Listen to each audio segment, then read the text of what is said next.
사교육으로 아이들 성적 견인 이 주제인데 공부를 더 잘할 수 있는 가장 현실적인 방법. 애들 성적 올리는 것도 포함, 그 다음에 아이들과의 관계, 그 다음에 다 큰 성인도 공부 계속 해야 되잖아요. 뭐 시험 보는 분도 있고 시험 아니더라도 어떤 걸 뭐 배우고 하는 거. 현실적인 방법을 얘기를 합니다. 이거야말로 현실을 좀 직시했으면 좋겠습니다. 착각에서 좀 빠져나와서. 이 질문 여기서 보시면 엄청나게 얘기를 해도 또 뭐 아닌데요, 뭐 현실이 이게 아닌데요, 그럴 거다 했더니 진짜 이분이 솔직해요. 내가 그 사람이다. 내가 댓글 달고 있다. 발레가 너무 많으니 자꾸 질문하게 된다. 대치마음으로 통하는 부모가 자녀에게 온갖 사교육을 투입하고 정보력으로 아이를 견인해가는 사례들이 너무 많잖아요. 자, 그러면 그 사례들이 많아요. 그런 사람 많아요. 대치동이 뭔지 우리 다 알아요. 사교육 얼마나 날린지 다 알아요. 그러면 그걸 안 했을 때와 그걸 했을 때의 차이, 그거 입증한 사람 있나요? 그렇게 부모가 사교육 하느라고 어려서부터 난리쳐서 애 망가진 사례 엄청 많아요. 제가 일일이 다 얘기는 안 했지만 그 그리책에서도 한두 건만 얘기했어요. 실제로 보고 경험한 거.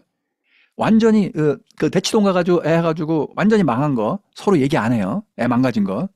그 강남 세브란스 병원 소아정신과 계시는 그 소아청소년 정신건강 거기 계시는 대치동에서 망가진 애들 뭐 줄 서 있어요. 6개월, 1년 기다려야 의사 선생님 볼 정도로. 너무 많아요. 그럼 그거 왜 얘기 안 해요? 그 사례들. 애를 아예 망가뜨린 사례를. 그리고 사교육 투입하고 정보력으로 애들 성적을 과연 견인하나요? 아니라니까요. 그럼 비교를 해야 돼. 안 했으면 어떻고, 됐으면 어떻고. 비슷한 거, 딱 대치동 연구는 아니지만 미국의 연구 하나 좀 이따 보여드릴게요. 실제로 그런 아이들이 좋은 대학을 가고 아니에요. 진짜 아니에요. 좋은 성적을 유지하는 경우가 아니에요. 그렇게 보일 뿐이에요. 게다가 거기 가야 된다 이런 소문이 나서 먼저 공부를 잘했던 애들이 다 모이는 거예요. 그걸 봐야 돼요. 걔가 성적이 얼마나 했던 애인데 대치동 가서 그 난리를 쳐가지고 성적이 올랐나 내렸나 이걸 봐야 돼요. 그냥 대치동 학원 다니는 애들이 서울대 얼마 간다 이거 보면 안 돼요. 그래서 요즘 부모의 경제력이 자녀 성적과 커져가고 있어 문제라는 뉴스도 많고요. 그 뉴스 완전히 잘못된 거 많고요. 자, 이렇게 얘기합시다. 부모의 경제력, 즉 부잣집 애들이 공부 잘한다. 이거는요. 요즘 문제가 아니에요. 옛날부터 그랬어요. 수십 년 전부터 그랬어요. 한국만의 문제가 아니에요. 미국도 그렇고 유럽도 그래요. 그래서 이거는 교육 심리학에서 큰 연구 주제였어요. 그 집안의 소득 수준이 그 집의 아이들의 학업 성취도, 학교 성적에 그렇게 강한 영향을 미치냐. 즉 중산층 이상 부자일수록 성적이 잘 나와. 한국만 그런 거 아니라니까요. 다 그래요. 전 세계로. 그리고 이 가난한 애들은 이게 떨어져. 그러면 무슨 생각을 해요? 학원 다녀서 그렇겠지. 뭐 이런 생각을 막 하잖아요. 그건 그냥 상상이고 생각이고 그게 입증됐냐고요. 과학적으로 딱. 아니잖아요. 입증되지 않았어요. 그냥 입증되지 않았다는 수준이 아니에요. 여기 보시면 어렸을 때 차일드후드 푸버티, 어렸을 때 가난하고 크로닉 스트레스, 만성 스트레스, 그다음에 커서 고등학생 정도 됐을 때 얼마나 학업에 영향을 미치냐 하는 거죠. 이게 에반스랑 쉔버그 연구인데요. 자, 여기서 보시면 여기 이렇게 돼 있잖아요. 그러면 요게 이제 그 초록인데 이 논문의 주제가 뭐냐면 소득 수준이 낮아서 아카데미 어치브 애들 학교 성적이 낮아지는 거에 그런 메커니즘이 뭐냐. 그건 안 알려져 있다. 그래서 이거를 종단 연구, 큰 종단 연구의 일부 데이터를 갖다가 이거를 분석한 겁니다. 그 논문을 이제 곧 설명을 드릴게요. 오늘 설명드리려는 핵심 논문이 이거기도 합니다. 경제적으로 어려운 계층의 아이들은 학업 능력이 낮은 걸로 알려져 있죠. 우리 다 알잖아요.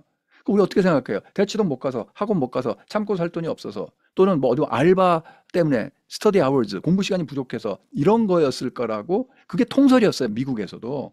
근데 예번스와 쉔버그는 그런 이유가 아니라고 아예 확실하게 얘기합니다. 이 연구 결과를 갖고 빈민계층 아이들 학습 능력 측정하면서 이들의 스트레스 레벨을 함께 측정했어요. 그랬더니 뭐냐면 스트레스 레벨 높지 않은 아이들은 중산층 이상의 아이들과 다름없는 학습 능력을 지니고 있다. 이게 뭐냐면 가난해도요. 가난해도 스트레스 안 받는 애들이 좀 있을 거 아니에요. 걔네들은 그렇게 성적이 나빠지거나 IQ가 낮거나 뭐 지능이 떨어지거나 하지 않아요. 핵심이 뭐냐면 가난한 애들이 공부를 못하는 가장 큰 매개 변이는 다 컨트롤 해봤어요. 딴 사회적 조건, 스터디 아워즈라든지 뭐 다른 여러 가지를 해봐도 안 나오고 딱 하나만 나와요. 뭐가 나오냐면 스트레스 레벨. 즉 가난한 애들은 스트레스 수준이 높아요. 미국 빈민계층은 환경 자체가 굉장히 스트레스 레벨이 높은 걸로 돼 있고 그거는 전 세계 공통이에요. 가정 형편이 어려우면 먹고 살기 힘들다, 돈이 없다 이러면 가족들의 스트레스 레벨이 올라가고 그게 애 스트레스 레벨도 올려요. 그래서 이 실제로 측정한 코르티솔 레벨이라든지 여러 가지 호르몬으로 측정한 또는 심박이나 이런 걸로 혈압 이런 걸로 측정한 그다음에 밤중에 자는 동안에 코르티솔 소변에 담겨 있는 코르티솔 레벨 이런 걸로 측정한 실제 스트레스 지표 그게 높아요. 가난할수록 그게 높아요. 그리고 그게 높은 애들이 공부를 못 해요. 그러니까 가난하다는 사실 자체, 가난해서 학원을 못 다닌다는 사실 자체가 아니라 가난하기 때문에 스트레스 받는다. 이것 때문에 애들이 공부를 못 한다. 가난 자체는 학습 능력과 아무런 관련성이 없음을 입증한 거예요. 단지 높은 수준의 스트레스가 문제였다 이거죠. 그 얘기는 뭐냐면 아무리 부잣집 애들도 스트레스 레벨이 엄청 높죠? 그럼 공부 못 해요. 아무리 가난해도 스트레스 레벨이 뭐 괜찮죠? 그럼 영향 안 받아요. 이거를 분명히 아셔야 돼요. 분명히. 이걸 뭐라고 그래요? 이게 현실이에요. 뭐가 현실이에요? 애들 스트레스 레벨이 낮아야 전전두 피질이 활성화돼야 편도체가 안정화돼야 애들 성적 올라간다. 이거만큼 과학적이고 현실적인 얘기가 없어요. 그래서 애들 학습 능력을 키워주기 위해서는 집안 분위기가 늘 밝고 명랑해야 돼요. 이게 이상이에요? 이게 환상이에요? 아니, 이게 현실이에요. 이게 현실이라고요. 가정 분화 등 분노와 두려움으로 가득 찬 집안에서 엄마한테 맨날, 아빠한테 맨날 야단 맞고 자란 애가, 큰 소리 듣고 야단 맞고 자란 애가 공부 잘해요? 아니요. 그게 현실이에요. 그게. 그러니까 여기 와서 다시 이 질문 한번 봅시다. 이게 뭐냐면 공부 잘하려면 여기 이 질문한 이분, 고정관념에 사로잡혀 있는 보통의 학부모들 다 그렇죠. 이 고정관념에 사로잡힌 제가 보기엔 이게 비현실적인 사태 파악이에요. 이 비현실적인 세계관을 갖고 있는 비현실적인 학습관을 갖고 있는 이 부모들은 얘기하는 걸 보세요. 여기 뭐가 없어요. 부정적 정서를 잡아줘야 성적이 올라간다. 이거 없어요. 그런 컨셉이 없어요. 여기 보세요. 뭐가 있어요? 사교육을 투입하고 정보력으로 아이들을 애가 견인해 갈 때 애가 행복해 불행해 이런 거 고려해요? 안 해요. 그러면 성적과 상관없다고 생각하는 거예요. 밤늦게까지 학원 뺑뺑이 픽업으로 바쁜 그런 집들이 주변에 많이 있고 그때 학원 뺑뺑이 초등학교 중학교 때 돌릴 때 얘가 행복해요? 얘 편도체 상태는? 얘 학습력 상태는? 그들이 실제로 좋은 성과를 내는 경우도 많더라고요. 말도 안 되는 소리예요. 이 증거 갖고 와보세요. 이거. 그렇게 밤늦게까지 학원 뺑뺑이 돌렸더니 애가 성적이 더 올라갔다. 공부를 더 잘하게 됐다. 한두 달 확짝 외워가지고 올라갈 수는 있겠지. 바로 시험 범위 공부시켜가지고. 근데 그런 식으로 몇 년 동안 학원에 맨날 밤새 뺑뺑이 돌리고 계속 엄마가 그냥 강제력으로 했는데 얘가 꾸준히 공부를 잘해. 그런 애 있을까요? 아니, 별애가 다 있으니까 있을 수도 있겠죠. 근데 그건 이렇게 얘기할 수 있어요. 걔를 그렇게 뺑뺑이를 안 돌렸으면 아마 공부 더 잘했을 거예요. 그 아이들 그다지 자율적인 것 같지도 행복한 것 같지도 않은데 자율적이지도 않으면 내재 동기 안 생겨요. 공부가 재밌어서 하는 게 안 돼요. 행복한 것 같지도 않은데 행복하지 않으면 아예 성적이 안 올라요. 성적과 퍼포먼스의 관계는 엄청난 관계가 있어요. 성적과 퍼포먼스 관계는. 여러분 이걸 내 말을 못 믿겠으면 진짜 못 믿어서 지금 자꾸 말하는데 성적과 애들 행복해야 공부를 더 잘한다고? 믿어져요? 여러분 안 믿을 거예요. 지금 이런 대치동 애들 보내야 돼 이런 생각하는데 무슨 애들이 행복해야 공부를. 그러면 여러분이 구글 학술 검색에 가세요. 아마 가장 최대 논문 여기 다 들어가 있을 거예요. 그래서 scalagoogle.com이에요. 여기 가서 이거를 눌러보세요. 학업 성취도와 행복의 관계 또는 happier students perform better 그걸 눌러보세요. 뭐냐면 행복한 애들이 더 공부를 잘한다는 연구가 수없이 많아요. happier students perform better 이 키워드 넣었더니 41만 건이 검색이 됐어요. 한두 개가 아니에요. 한두 건이 아니라고요. 그러니까 이게 더 과학적이고 이게 더 현실 아니에요? 그냥 대치동 애 어거지로 넣어가지고 막 돌리는 아무 생각 없는 엄마들 말 믿지 말고 과학을 좀 믿으세요. 제발 뇌가 작동하는 방식을 한번 좀 생각해 보세요. 이게 애한테 진짜 딴 거 다 떠나서 공부 성적만 갖고 우리가 생각할 때 여러분들이 그렇게 원하잖아요. 애 성적 올리는 거. 애가 공부 행복하고 건강하고 이런 거 일단 대학 가고 성적 올려야지. 오케이. 성적 올리는 것만 생각해 보자고요. 성적 올리는 것만 생각하는데 어떻게 해피니스를 생각 안 해요. 41만 건 여기 있는데. 자, 제가 다 가르쳐 드렸어요. 구글 학술 검색 가서 직접 해보시라고. 그러니까 제발 제가 하는 얘기를 비현실적인 것처럼 생각하지 마세요. 이게 현실이에요. 여기 지금 밤늦게까지 학원 뺑뺑이 픽업 어쩌고저쩌고 이게 제가 보면 완전히 착각에 빠져 있고 잘못된 고정관념 돌리고 있는 거예요. 이게 좀 나아질 줄 알았거든요. 저는. 한국 안 나아져요. 지금 더 심해지고 지금 2023년도 바로 작년에 뉴스 나온 거면 초등학교 때부터 의대 준비반이 있대. 애 완전히 망가뜨리려고 애 공부를 못하게 하려고 작정한 사람들이에요. 제가 보기엔 그 사람들. 한번 팔로우업 한번 해보세요. 초등학교 때부터 의대 준비반 간 애들 중에 과연 몇 명이나 의대 가나 한번 보세요. 그거 누가 시작 좀 안 하나? 24년도에 이렇게 생겼대요.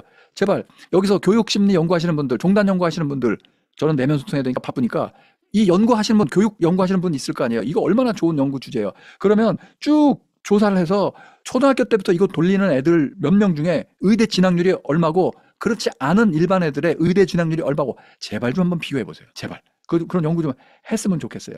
오히려 잠도 못 자고 편도체 활성화 있을 듯한데요. 자, 여러분, 제발 좀 말을 좀 믿어주세요. 잠도 못 자고 애들 편도체 활성화 시켰는데 애가 공부를 더 잘해? 대치동 가서 학원 돌렸으니까 애는 무조건 성적 올라갈 거야? 좀 현실을 좀 직시합시다. 제발 착각 좀 하지 맙시다. 잘못된 편견과 고정관념에서 제발 좀 빠져나옵시다. 물론 스스로 공부해서 잘 되는 게 가장 이상적이고 제일 좋죠. 이게 톤이 뭐예요? 제가 얘기하는 게 그냥 이상적인 거고, 그러면 좋겠지. 근데 그게 되겠어? 그거 비현실적인 거 아니야? 이런 거꾸로 얘기하고, 아이와 부모도 다 행복하고요. 분명히 그런 사례도 많을 거예요. 그러나 현실에서라고 말하면서 무슨 얘기가 나올까요? 네, 매우 비현실적인 얘기를 하고 있는 거죠. 엄마가 온갖 애사를 떨어 애들 학습 챙겨 잘 되는 경우 너무 많지 않다니까요. 오히려 망가뜨리는 경우가 훨씬 더 많다니까요. 예전에 그런 연구도 있어요. 중학교 애들, 엄마가 애들 공부에 너무 관심을 가진 나머지 애 시험 보는 스케줄도 알고 시험 날짜도 알고 며칠 날 무슨 과목 시험 봐를 알 뿐만 아니라 그 과목의 시험 범위까지 알아. 수학은 몇 페이지부터 몇 페이지까지, 뭐는 몇 페이지부터 몇 페이지 알죠? 그거 성적 떨어져요. 그거 모르는 부모가 오히려 나아요. 진짜예요. 한번 해보세요. 아니면 여러분이 한번 실험을 해보세요. 그런 거 실험하기 너무 아니야. 제발 좀 한 번만 해보세요. 1년을 나눠서 뭐 중학교 애들인지 뭐 고등학교 애들인지 여러분의 자녀가 있으면 애한테도 얘기하고 실제로 하세요. 자, 25년도 1학기 동안에는 엄마가 네 시험에 관심 안 가질 거야. 시험 범위 얼마인지도 모를 거고 엄마는 너 시험에 이제 관여 안 해 라고 한 학기 해보고 그 다음에 2학기 가서는 야 시험 범위 갖고 와봐. 뭐하냐 한번 관여해보세요. 성적이 어느 게 올라가나 한번 해보라고요. 그럼 똑같잖아요. 같은 엄마 같은 학생 차이점이 뭐예요? 이게 컨트롤드 실험이지. 모든 조건이 똑같은데 하나는 엄마가 시험 범위 알고 챙기고 다 그쳐. 하나는 엄마가 난 모르겠다. 시험 네가 알아서 해라. 그리고 나도. 어느 때 공부 더 잘해 성적 더 잘 나올 것 같아요. 한번 해보시라니까요. 전 애 중학교 1학년 때 해봤다니까요. 해보시라니까요. 해보고 얘기해. 해보고. 현실에서 엄마가 온갖 이거 아니 이게 비현실적이에요. 아이들은 엉덩력으로 꾹 참고 열심히 해야 된다. 엉덩력? 엉덩력? 정말 기가 막히죠. 엉덩이로 꾹 참. 공부는 엉덩이로 하는 거야. 정말 미친 소리 같아요. 미친 소리. 제가 보기엔. 비현실적인 걸 넘어서 미친 얘기 같다고요. 오히려 서서 왔다 갔다 하는 게 공부도 잘 된다. 이런 연구 결과 많아요. 부모는 힘들어도 부모 최대한 챙겨야 한다. 아니라니까요. 이 생각이 쉽게 바뀌지 않는 것 같아요. 생각을 못 바꾸니까 애 괴롭히고 본인도 괴롭고 계속 그냥 진짜 우리나라 국민 전체 멘탈이 다 무너져 가고 있는 거죠. 그 부분에 대해서 알려주세요. 알려드릴 테니까 알려드리고 있으니까 제발 좀 믿어주세요. 제발 좀 믿어주세요. 아이들은 엉덩력으로 꾹 참고 열심히 해야 된다.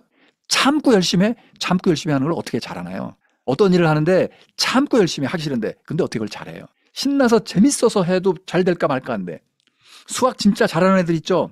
의대 갈 정도로 수학 잘하는 애들 수학 재밌어 합니다. 아닐 것 같아요? 실제로 가서 한번 물어보세요. 실제로 진짜 간 애들 보고 너 언제부터 수학이 재밌었냐? 한번 좀 실제로 보고 좀 얘기를 하세요. 실제로. 이게 정말 비현실적 엉덩력으로 꾹 참고 제가 이렇게 얘기해도 저 그동안 15년의 경험이 있습니다. 안 믿을 거 알아요. 이게 목청껏 막 아니야 막 얘기해도 안 믿죠. 안 믿을 거 알아요. 안 믿는다고. 그래도 한 번 더 안 믿을 거 알지만 그래도 한두 명은 믿겠죠. 한두 명은 믿을 거예요. 얘기할게요. 엉덩력이라는 말은 없고 꾸준히 앉아서 이거 제일 가까운 게 과학적인 건 과제 지속력입니다. 여러분 과제 지속력은 어디서 나와요? 전전도 피질. 내면 소통 책에 딱 나와요. 자기 조절력의 1번 과제 지속력 나와요. 과제 지속력이 여러분들이 원하는 엉덩력일 겁니다. 시작하면 쭉 가는 거. 그것만 갖고 되나? 아니죠. 그건 쭉 과제 지속력, 노력하는 힘이고 그 다음에 뭐가 필요해요? 시험 잘 보는 힘. 즉 시험 볼 때 집중력. 그것도 전전도 피질에서 나옵니다. 그래서 엉덩력이 필요하고 즉 과제 지속력이 필요하고 그 다음에 뭐가 필요해요? 끈기가 필요합니다. 했는데 안 돼. 다시 도전. 했는데 안 돼. 그 트네스티. 그거 어디서 와요? 전전도 피질에서 옵니다. 집중력, 시험 잘 보는 거 전전도 피질에서 옵니다. 그러니까 이게 다 뭐가 필요해요? 전전도 피질 활성화가 필요합니다. 공부 엉덩이로 해요? 공부 엉덩이로 하냐고요? 진짜 믿어요? 전전도 피질로 합니다. 자, 그럼 공부를 한다는 건 뭐예요? 뇌를 변화시키는 거예요. 여러분 이거 정확하게 알아두세요. 오늘 이 강의의 핵심이 뭐냐? 배운다는 건 뭔가, 공부한다는 게 뭔가 그 얘기예요. 배운다는 게 뭔가, 뇌를 변화시키는 거예요. 배운다는 건. 뇌의 변화가 안 일어나죠? 그럼 공부가 안 돼요. 엉덩력? 앉아만 있으면 뭐해? 뇌에 아무 변화가 없는데. 그거 아무 학습이 안 된 거예요. 학습은 배운다는 건 뇌의 변화가 있어야 돼요. 그걸 신경가소성이라고 그래요. 모든 러닝은 메모리 작용이 관여하고 즉 단기 기억이 장기 기억으로 넘어가고 즉 해마체가 관여하고 해마체랑 전전도 피질 두정엽 이쪽에 네트워크가 쫙 돼서 결국 장기 기억으로 넘어가야 돼요. 롱텀 메모리로 딱 뇌에 장착. 수학 푸는 법이든 아니 뭐 영어 단어든 공부한 건 전전도 피질로 중심으로 해서 대뇌 피질 전반에 장기 기억으로 저장이 돼야 돼요. 장기 기억으로 저장이 되는 게 학습이에요. 그걸 우리 원하는 거예요. 엉덩력으로 되냐고. 아니, 그게 아니라고요. 전전두 피질로도 이 장기격으로 넘어가야 돼. 자, 그러면 해마체라는 게 있어요. 자, 잠깐만. 뇌가 해마체랑 전전두 피질만 지금 띄어낸 그림이에요. 이 그림 잘 봐두세요. 뭐냐면 우리 뇌 양쪽 저 속에 히포캠퍼스라고 해마체가 있어요. 이 히포캠퍼스의 역할이 뭐냐면 메모리를 통과하는 영역이에요. 메모리, 기억. 그래서 단기 기억을 잠시 저장하는 게 히포캠퍼스고, 이 히포캠퍼스에서 전전두 피질 뭐 이거랑 스토리를 만들고 처리해가지고 뇌 대뇌 피질 전반에, 두정엽 포함 전반에다가 쫙 네트워크를 만들어가지고 장기 기억을 심어 놓는 거예요. 쫙 이게. 그게 공부예요. 그럼 공부할 때마다 맨날 장기 기억이 심어지나? 네, 그래요. 그 장기 기억 이걸 많이 만들어내는 얘가 공부 잘하는 애예요. 학습을 잘하는 애라고요. 그러면은 여기서 보면 얘 히포캠퍼스가 잘 작동을 해야 되는데 해마체 끝부분이 뭐예요? 이게 편도체예요. 맨날 안정화시켜라 하는 편도체가 사실은 히포캠퍼스의 말단 부분이에요. 거의 한 덩어리처럼 이렇게 돼. 요것도 두 덩어리 이렇게 있어요. 그러면 히포캠퍼스가 하는 일이 뭐예요? 하는 일이 뭐냐면 위기 상황일 때 우리 몸이 확 바뀐다고 그랬죠? 아까 개예요. 그러면 이상하잖아요. 왜 기억의 중추인 해마체랑 달라붙어 있지? 또는 기억의 중추 해마체랑 편도체는 스트레스 받는 건데 이게 왜 달라붙어 있지? 왜 그러냐면요. 우리 뇌는 생존 본능이 있는 거고 편도체는 서바이벌, 생존하기 위해서 이 시스템이 먼저 돌아가요. 이게 제일 중요한 거예요. 살아남아야 된다는 게 우리 뇌의 시스템이에요. 그런데 편도체를 아믹달라를 활성화시키는 정보는 뭐예요? 위협이에요. 저기 갔더니 멧돼지 나타났어. 그러면 저기 갔더니 멧돼지 나타났어는 얘가 팍 활성화되면 얘도 같이 팍 이게 자극을 줘가지고 바로 그건 기억으로 팍 들어갑니다. 아주 세게 들어갑니다. 너무 세면 그게 이제 막 트라우마 기억처럼 세게 들어가겠지만 아무튼 이게 무슨 얘기냐면 중요한 기억이란 말이에요. 아믹달라를 활성화시키는 건 내 생존과 관련된 저기 갔더니 뱀 나왔어. 저기 갔더니 멧돼지 나왔어. 그럼 그건 기억해둬야 되잖아요. 거기 또 가면 안 되겠구나. 그래서 아믹달라를 탁 활성화시키자마자 투입되는 정보는 확 기억이 더 잘 됩니다. 실제로. 근데 그 기간은 굉장히 짧아요. 정말 1분, 2분 내요. 짧은 기간. 그런데 우리의 편도체를 활성화시키는 건 뭐예요? 6개월이고 1년이고 계속 그걸 만성 스트레스라고 하죠. 만성 스트레스인 경우에는 이 얘기가 달라집니다. 원래 아믹달라가 탁 자극되잖아요. 그럼 기억이 잘 일어나요. 그래서 옛날엔 지금 금지돼 있는데 옛날에는 편도체를 활성화시키는 광고 기법도 있었어요. 옛날 TBCF에 예를 들어 코카콜라라든지 무슨 음료 광고 하는데 아주 살짝 우리가 못 느낄 정도로 100분의 몇 초 살짝 뱀이나 뭐 무서운 장면 있잖아요.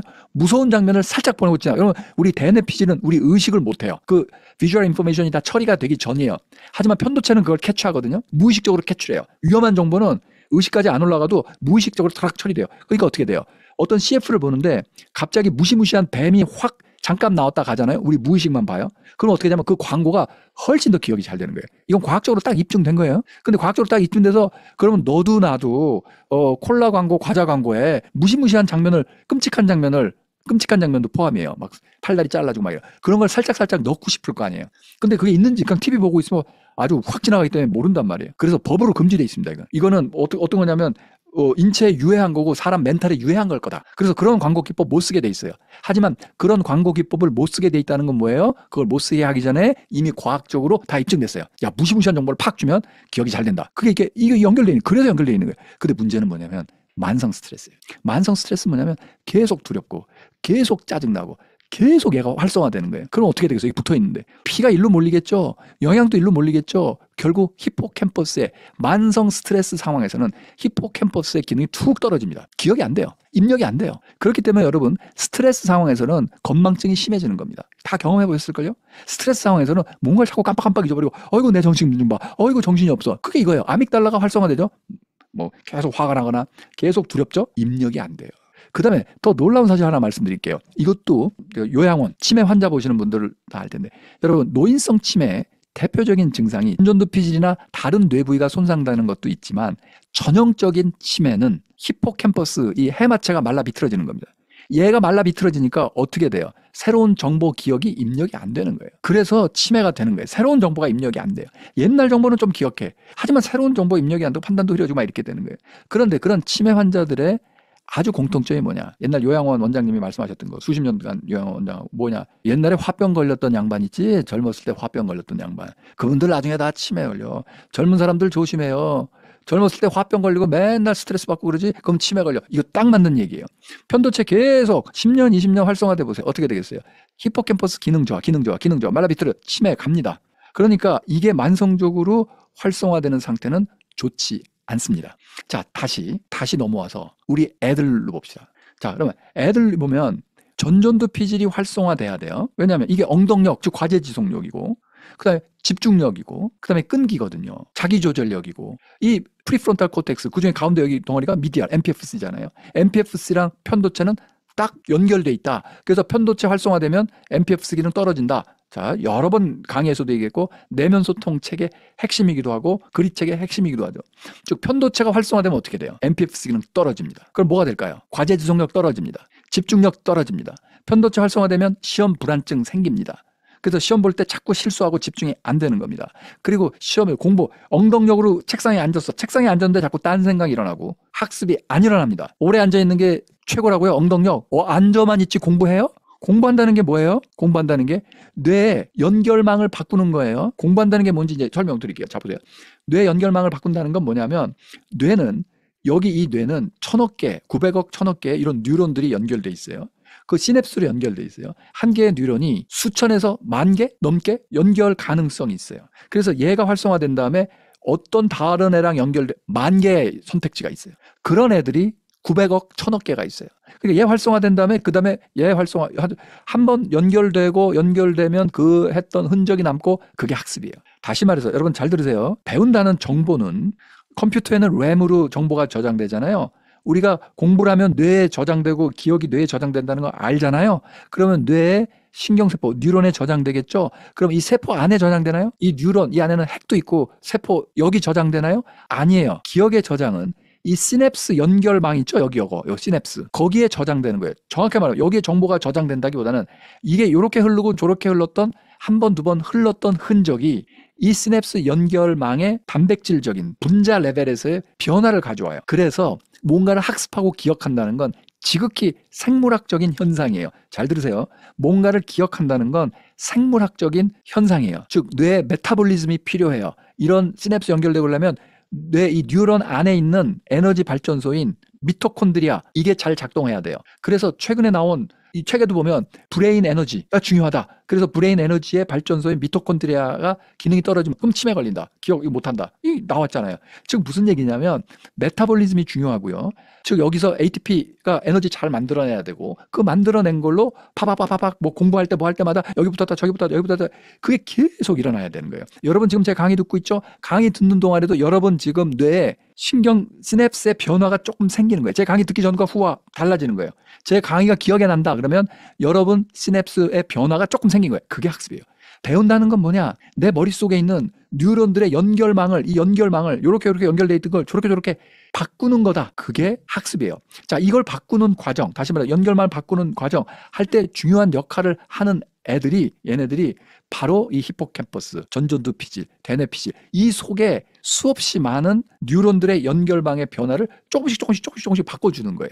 그래서 꾸준히 앉아있는 건 이 전전두 피질을 쓰는 거고 그다음에 입력된 정보를 쫙쫙 퍼뜨려가지고 뇌에 저장시키는 핵심은 이 히포캠퍼스예요. 자, 이게 여기까지 이해가 돼요? 여기까지 이해가 돼야 그 다음에 애 어떻게 공부 잘할지를 만들 수 있어요. 어떻게 하면 될까요? 어떻게 하면 되냐면 자 보세요. 얘 기능을 좋게 해줘야겠죠. 히포캠퍼스. 그러려면 얘를 깔아앉혀야 돼요. 그 다음에 끈기 있게 앉아있고 시험 볼 때 집중도 해야 되고 전전두 피질 활성화해야 되잖아요. 그럼 편한 전환에서 얘기한 것처럼 편도체 깔아앉혀야 돼요. 그래야 얘가 작동이 돼요. 즉 편도체 깔아앉혀야 기억의 중추인, 메모리의 핵심 중추인 해마체가 작동 잘하고 편도체를 깔아앉혀야 여러 가지 자기조절력, 과제지속력, 끈기, 집중력의 핵심적인 기능을 담당하는 전전두 피질이 활성화돼요. 자, 그럼 뭘 해야 돼요? 애 스트레스 주면 어떻게 돼요? 애 짜증나면 어떻게 돼요? 애를 야단치면 어떻게 돼요? 편도체 활성화됩니다. 다 망하는 겁니다. 다 편한 전환만이 애 성적 올릴 수 있는 유일한 핵심 길입니다. 이 편한 전환만이. 자, 그러면 편도체 안정화는 어떻게 돼요? 부정적 정서 없어야 돼. 용선민 사랑 수영 감사 존중 뭐 이런 부정적 정서 없어야 돼. 그다음에 뭘까요? 전전두 피질이 활성화되면 사람들은 행복감을 느낍니다. 행복감. 야, 좋다. 행복하다. 그래서 아까 41만 건 봤죠? 뭐죠? 행복한 애들이 공부 잘한다. 그게 뭐예요? 지금 얘기한 게 이게 현실이에요. 이게 행복한 애들이 공부를 잘한다. 엉덩력, 과제지속력, 전전두 피질에서 오는 거다. 학습한다는 건 공부한다는 건 뇌의 변화를 일으키는 거고 즉 단기기억, 장기기억으로 바꾸는 거고 전전두 피질의 작용이고 해마체의 작용이다. 해마체와 편도체의 관계를 볼 때 편도체는 안정화해야 이 시스템이 돌아간다. 그래서 스트레스 받고 두렵고 짜증나고 화나고 하기 싫고 하면 뭐예요? 얘는 공부 못할 머리 상태에서 공부하는 거예요. 그걸 잘 기억해야 돼요. 초등학교에 짜증나고 막 이러는데 무조건 학원 뺑뺑이 돌려. 뭐가 될지 한번 생각해 보세요. 걔 뇌가 어떻게 될지. 계속 편도체만 땡땡 불겠죠. 걔가 과연 중학교, 고등학교까지 계속 엉덩력으로 발휘해가지고 공부를 잘한다? 불가능한 얘기죠. 불가능한 얘기예요. 긍정적 정수라는 건 전전두 피질을 활성화시킨다는 거예요. 전전두 피질 활성화야 이해, 개념화, 분리와 기억, 그런 전전두 피질의 작용이 좋아져요. 전전두 피질의 작용이 좋아지려면 그거를 해야 되는 거예요. 그러니까 공부를 한다는 건 의지의 문제가 아니라 전전두 피질의 문제고, 그 다음에 이런 어떤 그 전전두 피질 테스트하는 그런 것도 여기다 있고 그래요. 그래서 여러분의 애들의 전전두 피질 제대로 작동하고 있나, 이걸 봐야 돼요. 이런 걸 봐야 된다고요. 어디서 뭐 얼마나 앉아있냐 이게 문제가 아니라니까요. 공부를 엉덩이로 하냐고. 아니, 두뇌로 한다고요. 머리로. 전전두 피질 중요하다고요. 그럼 그거가 제대로 될 수 있는 상황을 만들어야죠. 자, 부정적 정서 유발해서 편도체 빡 활성화시켜 놓고 애를 그냥 닥달을 해서 성적 올린다? 그럼 말이 안 되는 거예요. 팔다리 꽁꽁 묶어놓고 채찍질해서 달리라고 하는 거예요. 그러면 안 돼요. 그래서 여기서 보면 아까 에번스 쉔버그 연구를 좀 자세히 보면 뭐냐면 실제로 이 연구 여기 다 그리책에 보면 다 레퍼런스 있어요. 여러분 논문 읽어보고 싶으면 직접 읽어봐도 되고, 지금 여기 있으니까 여기 보고 이거 찾아서 읽어보셔도 되고, 그러면은 9살, 13살 때, 만 9살, 13살 때 아동 시절에 스트레스 레벨을 측정했어요. 그 다음에 가난한가 안 가난한가, 가난한 애들이냐 아니냐 측정했어요. 그러니까 가난할수록 뭐가 되냐면 휴식기 혈압, 야간 소변 코르티솔, 에피네프린, 노에피네프린, 체질량, BMI, 왜냐면 스트레스 받을수록 이 비만이 생기니까 BMI 지수, 이렇게 6가지 스트레스 지표로 얼마나 스트레스, 그랬더니 실제로 가정 환경이 어려울수록, 패밀리 인컴이 낮을수록 이 수치가 다 높았고, 그 다음에 이 수치가 다 높을수록, 그 다음에 저희 작업 기억이라든지 메모리 기능, 그건 17세 때, 그러니까 이게 고 2, 3 정도 되겠죠? 이때 측정한 거예요. 확 낮았어요. 그리고 다른 걸 아무리 컨트롤 해봤어요. 컨트롤 해보니까 아까 말씀드렸듯이 뭐 가난해도 이거 스트레스 지표 괜찮은 애들 있을 거 아니에요? 가난했는데 스트레스 지표가 괜찮아. 별로 스트레스 안 받아. 그런 애들은 학업 성적이 이렇게 낮지, 메모리 기능이 이렇게 낮지 않았다 이 말이에요. 다른 성별, 출생, 체중, 다른 어떤 개인적 특성 변인으로 컨트롤 변인으로 넣어가지고 통제 변인 넣어가지고 해봐도 결과에 변인이 없어요. 그러니까 애들 작업 기억 능력 떨어뜨리고 학업 성적 떨어뜨리는 유일한 원흉은 뭐냐? 스트레스 레벨이 정확하게 밝혀졌어요. 그런데 가난한 애들이 스트레스 레벨이 높다는 게 밝혀진 거예요. 다시 말해서 가난 자체가 애들을 공부 못하게 하는 게 아니라 스트레스 레벨을 높여서 못하게 하는 거예요. 중요한 건 이거예요. 스트레스 레벨.